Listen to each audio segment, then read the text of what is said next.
Hey there, it's Teresa here. I'm back from LA here in the old farmhouse again, eager to spend this time with you. So if you're catching the replay, thank you so much for taking the time to do that.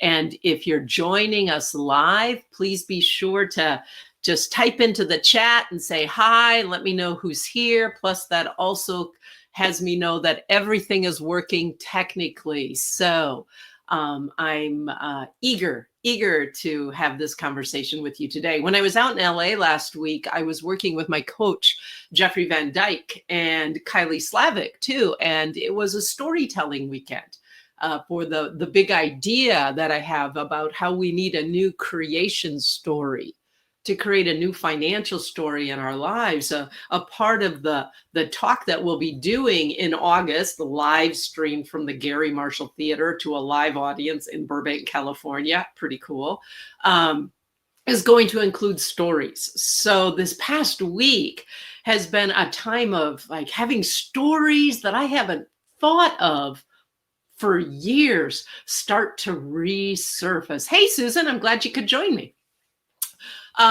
So one such story happened when I was going into 8th grade, the summer before my 8th grade year.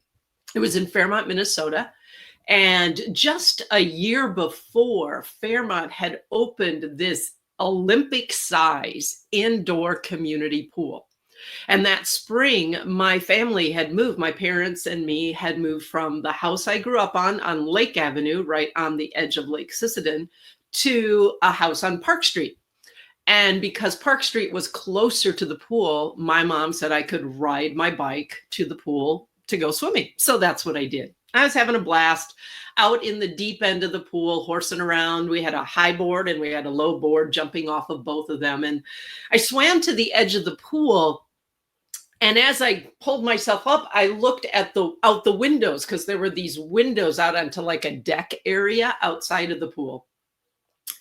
And the sky was this rusty orange pea green color.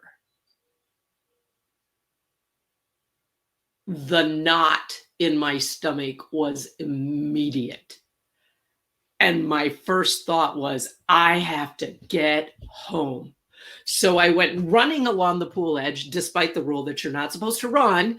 I went running to the lifeguard station to get my basket. We used to have to put our clothes in a basket, turn it in, and then they'd give it to us when we were ready to leave. And just as I was grabbing my basket, because I was going to change clothes, get on my bike and bike home, the tornado sirens went off in the town. And the lifeguards came over the PA saying, we're evacuating the pool. No one can leave. Everyone downstairs in the basement.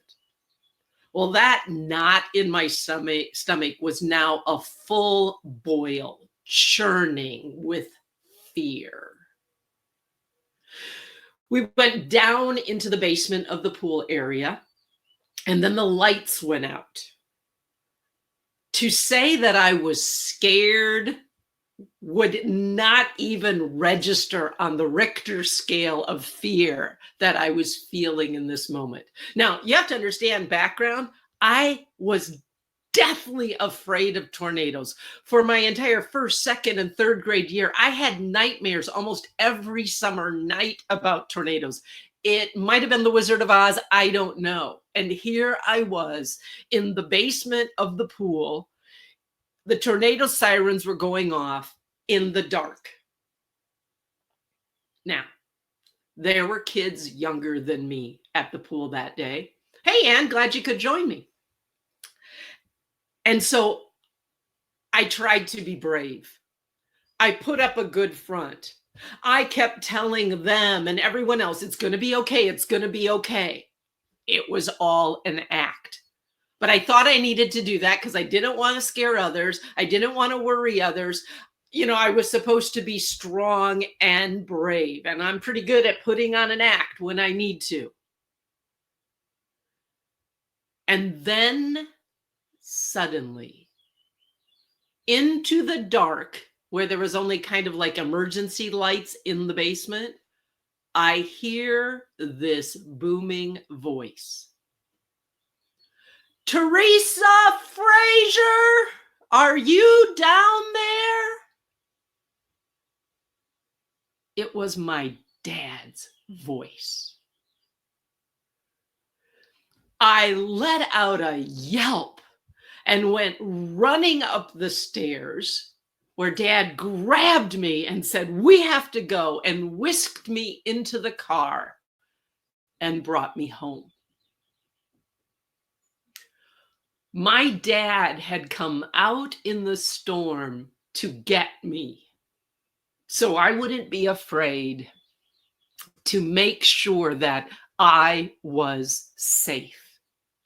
And the moment I heard his voice and ran up those stairs into his arms, I felt safe. Now, the tornado sirens were still going off. The sky still looked really bad. The winds were starting to blow. The storm hadn't stopped. But I wasn't in the dark anymore. I wasn't alone. I wasn't having to pretend I was brave and strong.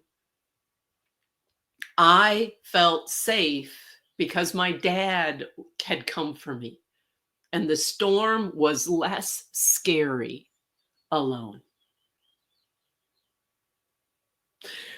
So, what does this have to do with the creation story in the book of Genesis that I've been talking about these past several weeks? What does this have to do about we need a new creation story to create a new financial story? Well, it has a lot, because that sweet memory of my dad that came back to me last week in LA is a really great image of the God who created you and me. Now, storms come in our lives, and with my tribe, they seem to especially show up around money. And what I know from my own journey, and so many of the clients that I've worked with, is when those financial tornadoes or storms come up. Maybe we're in debt. Maybe we have that unexpected bill. Maybe we're working our butts off and we're still just living paycheck to paycheck. Maybe there's something we really want to do, but we're afraid because of the money.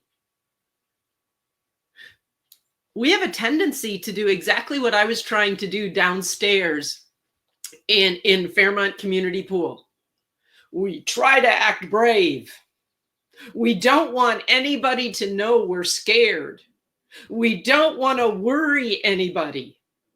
We don't want to disappoint anybody. We act like we've got our act together.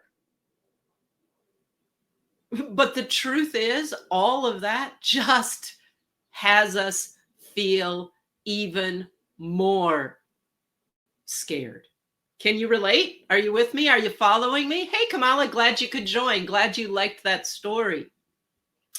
And then if you combine the fact that, there's this creation story I've been talking about that talked about Adam and Eve, and they did something God told them not to do.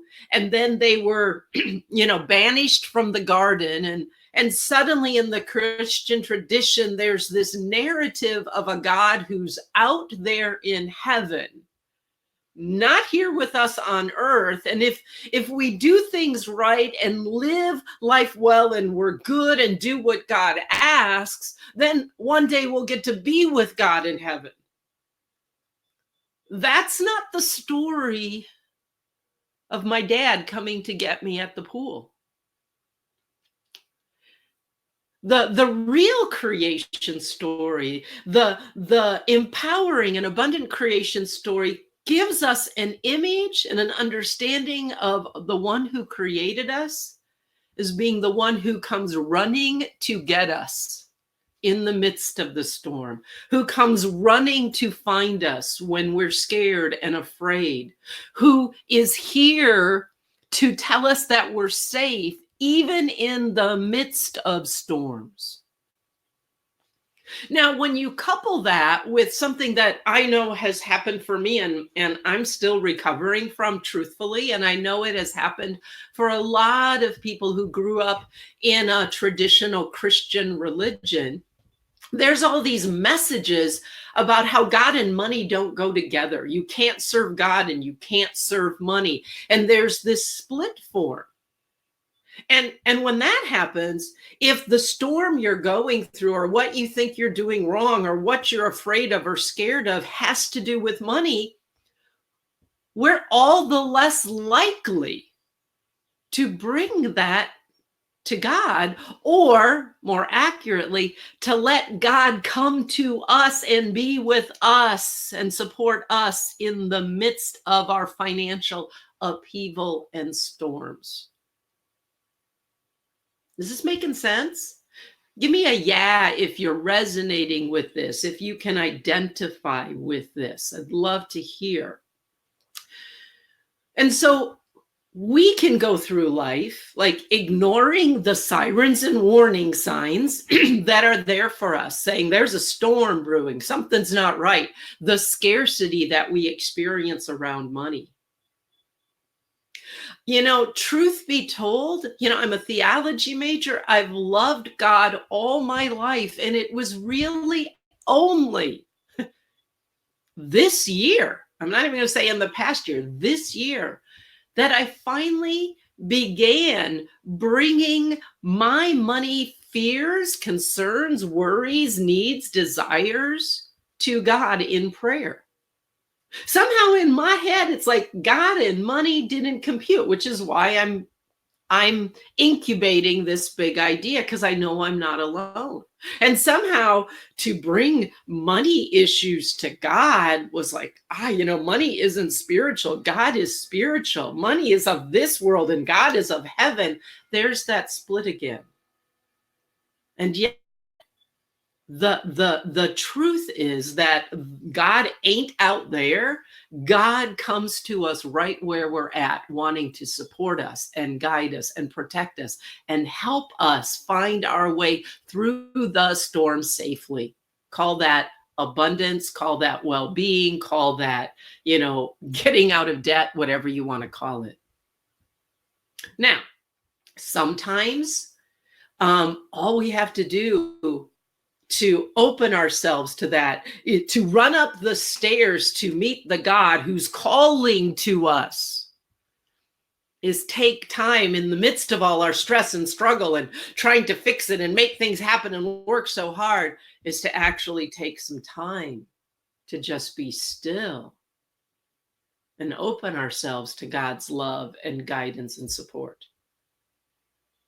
And other times, God calls to us, comes to us through another human being, an opportunity, a program, a coach, a teacher, a mentor, a friend. That's what I call God with skin on. And when those people show up, those opportunities show up, do we run to them? Do we give thanks for that grace and that love and that protection and that guidance and that support? Or do we let our judgment, that's really what Adam and Eve did in the garden. They ate the tree of the knowledge of good and evil, the judgment of good and bad. And they began judging themselves. When we let our judgment about where we're at and what we've done and how we've done things wrong and we shouldn't be where we're at, and if people only knew what was true about me, good or bad, they'd think less of me. When we do that, then what we're doing is we're keeping ourselves in the dark, in the basement of Fairmont Community Swimming Pool, trying to act brave like we got our act together, all the while scared to death, while tornado sirens are sounding. What we really are called to do, what the creation story invites us to do, is to know that God is with us and for us, and we are safe. And so we can open to receive that support. We can go running to it because we weren't created to be alone. That goes back to the creation story in Genesis 2, where God said it was not good for the man to be alone, and he created Eve. God knows what we need. My question of you all today is, do you go running to receive all the protection and safety and guidance that God wants to give you? Do you go running towards the abundance that is available to you? Are you willing to stop hiding, pretending, acting strong, acting brave, putting up a good face for others? Are you willing to tell the truth that you're scared and you want support? You want someone to see you through whatever storm you're in. And if so, what action would that look like for you? Maybe it's just sitting instead of busy, doing, fixing. Maybe you just sit and bask, breath by breath, in the truth that you were created by a God of love and abundance for love and abundance, and that you are not living in a scary world, that you are safe even in the midst of storm.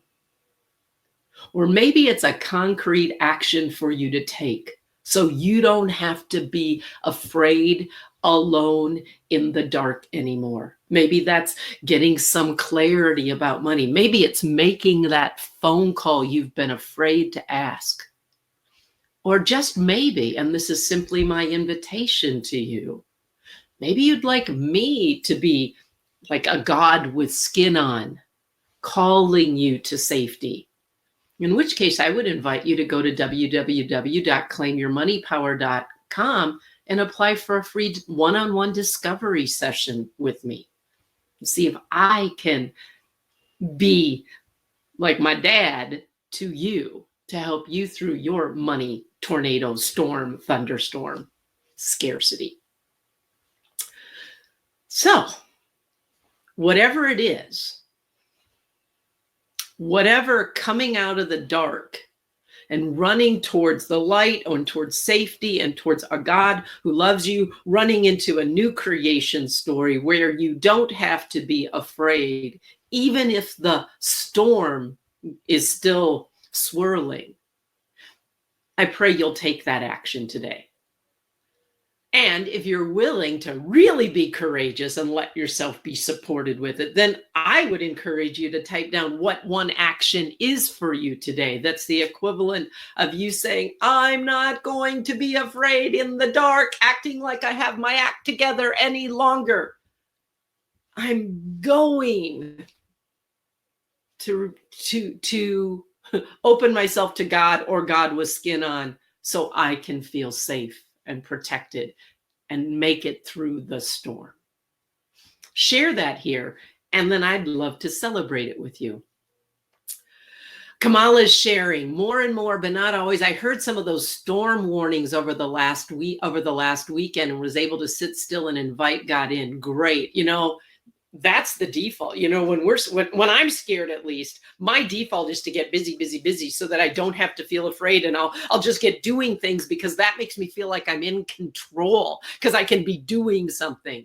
But it's just me trying to hide the fear or not feel afraid. So kudos to you, Kamala, for being still and going against that grain and being able to experience calm within the storm. I'm going to check for other comments here while I can. My mouse isn't scrolling here. Let's see if I can get the screen to scroll. Okay. Other comments? Any reactions? Did this speak to you and resonate with you? Would love to hear now or later.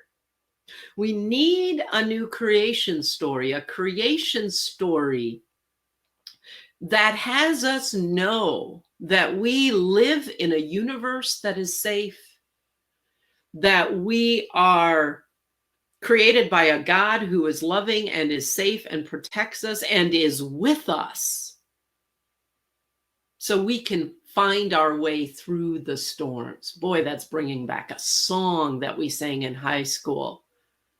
But I can't quite get the tune right now, but it's like Through the Storm. Anyway, I'll save that for another time, me singing on Facebook Live.